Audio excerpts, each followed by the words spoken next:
All right, we're on problem 44. And they said, which is the factored form of 3a squared minus 24ab plus 48b squared? And if this confuses you with a's and b's instead of an x there, I just like to think of, in this case, this looks like an x squared. So I like to think of it the same way I would think of it in terms of if this was, an x squared minus some number times x plus some other number. So let's put that in the back of your head. If that confuses you, don't worry about it. But the first thing I like to do is try to get rid of the coefficient on in this case, the a squared term.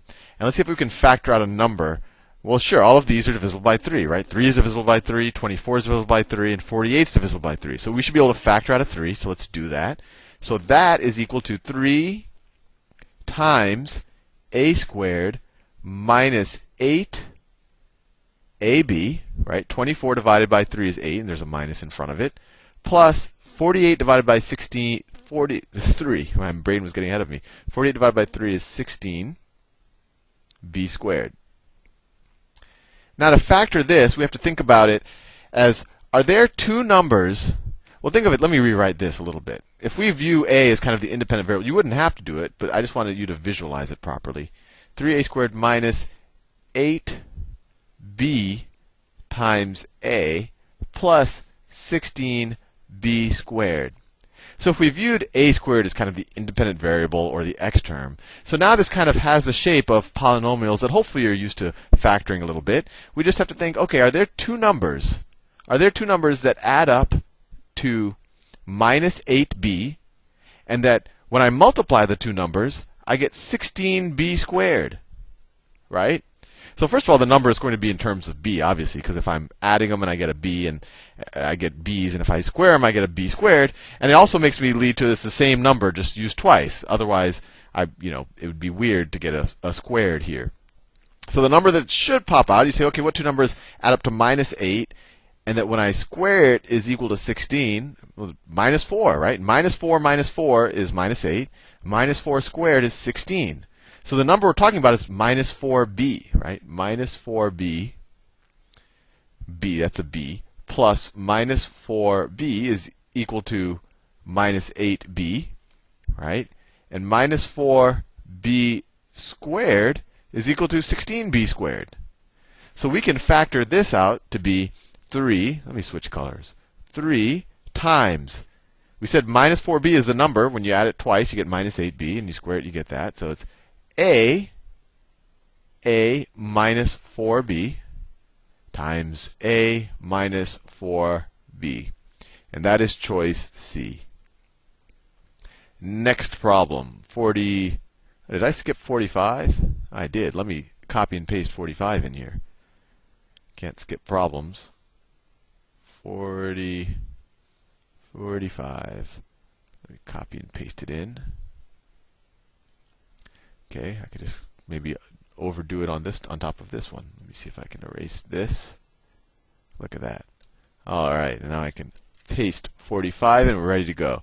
Which is a factor of x squared minus 11x plus 24? So there's two ways to do it. You could just factor this, and that's the easiest way. Or you could test for zeros, but we'll just factor. So if we wanted to say, well, let me just x squared minus 11x plus 24.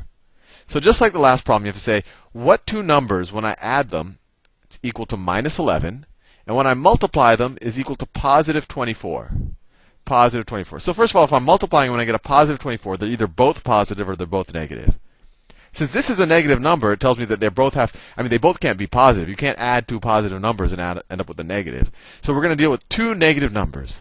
So essentially, what two negative numbers, when I add them, equals minus 11, and when I multiply them, equals 24. And hopefully 8 and 3 pop out at you, because minus 8 plus minus 3 is equal to minus 11. That's that. And then minus 8 times minus 3 is positive 24. So this can be factored as x minus 8 times x minus 3. And if we look at their choices, they had x minus 3 there. And of course, don't get this confused. If they asked you, if they said solve this equation, right? This is just an expression. Now it becomes an equation. If we put an equal sign, then we would have this equaling 0, and then the you could say the roots of this polynomial or the solutions to the equation are what makes this true. And then the solutions wouldn't be minus 8 and minus 3. The solutions would be what makes this 0. So it would be x is equal to 8 would make this 0, or x is equal to 3 would make that 0. But anyway, I'm going off on a tangent, and that's not what they asked you. But I think that confuses people sometimes. Okay, 46. Which of the following shows 9t squared plus 12t plus 4 factored completely? Okay, now this is an interesting one because immediately when I look at the numbers, there's not one number that I can just factor out of everything, right? It's not like, 9, 12, and 4, they don't have any common factor. So I can't just do that simplification. So we're going to have to do a little bit more complexity.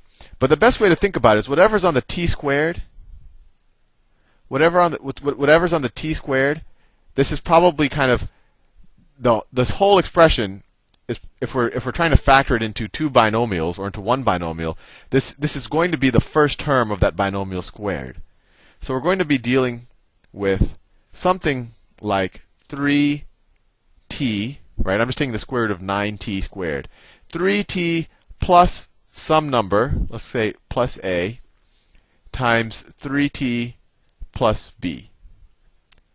And now we could actually just multiply this out and see what happens. And well, first of all, they gave us a multiple choice. We could just multiply these out and see what happens. But let's pretend like that they didn't give us choices and we had to do this in a vacuum. If we did this in a vacuum, we would have to factor it ourselves. We wouldn't just be able to test their choices. So let's do that.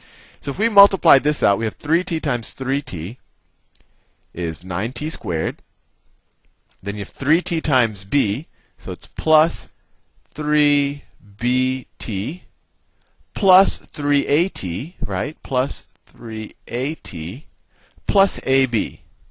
Plus ab. So this simplifies to 9t squared plus. Now what are we adding? Let's see, it says 3 times a plus bt. So it'd be 3 times a plus bt. Right? I just added these two terms, and I factored out the t and the 3, plus ab. Well, now we can do a little pattern matching, right? We could say a plus b times 3 is equal to 12, right? A plus b times 3 is equal to 12. So a plus b is equal to what? A plus b is equal to 12, right? This whole coefficient right here is a 12 up here. So a plus b must be equal to 4. Right? Because 4 times 3 is equal to 12. A plus b is equal to 4. And we have a times b is also equal to 4.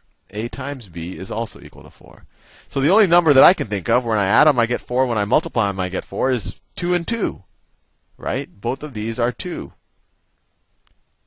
So if I were to factor this completely, I get 3t plus 2 squared, essentially, because both of these terms are the same thing. And that's choice A. A faster way, frankly, if you to do this might have just been to multiply this out and say, oh, that's the same thing. Anyway, next problem. What is the complete factorization of 32 minus 8z squared? So let's think about this a little bit.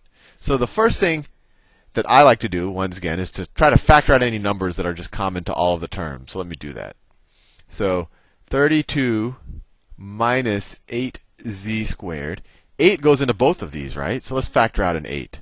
And actually, let's factor out a negative 8. And I'll show you why I did that, because I like to put the z squared. I like that one to be positive. So let's factor out a negative 8.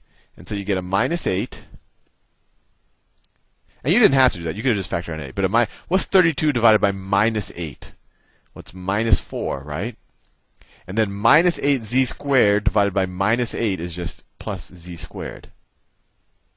And so we can rearrange this. So this becomes minus 8 times z squared minus 4.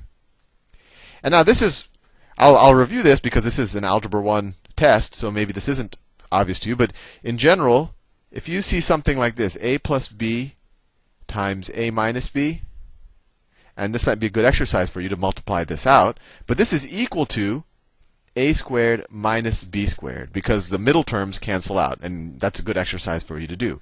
So this has that same property. Right? This is a squared minus b squared. This is a perfect square. So then this up here can be factored as minus 8 times 8. This is a squared minus b squared. So it's going to be a. So if we could say a is z, A is z and b is 2, right? Because then we would z squared minus 2 squared, which is 4. So it's if A is z, so it's z plus 2 times z minus 2. This is probably the most common thing you'll see when in a lot of factoring examples. You'll see something that has this pattern a squared minus b squared, and you should immediately be able to recognize, and you should be able to prove it to yourself as well, that this is the same thing as a plus b times a minus b, or in this case, z plus 2 times z minus 2, and that is z minus 2. So this is interesting, and this is something. So I don't see exactly what we wrote. Right? I have a minus 8, but we want z plus 2 and z minus 2, but they don't have that. But what they do have is this. Let me rewrite it. They don't have any of it, but maybe they want the minus to be multiplied by one of these other terms. So what we could do is we could multiply the minus, because multiplication is associative, it doesn't matter what order you do it in. So we could rewrite this as 8 times z plus 2 times minus 1 times z minus 2. And then this becomes 8 times z plus 2. This isn't minus 1, this is times minus 1. Times what? Minus z plus 2. And now I think that choice is there. Right. So we can rewrite this as 8 times 2 plus z. I'm just rearranging it, times 2 minus z.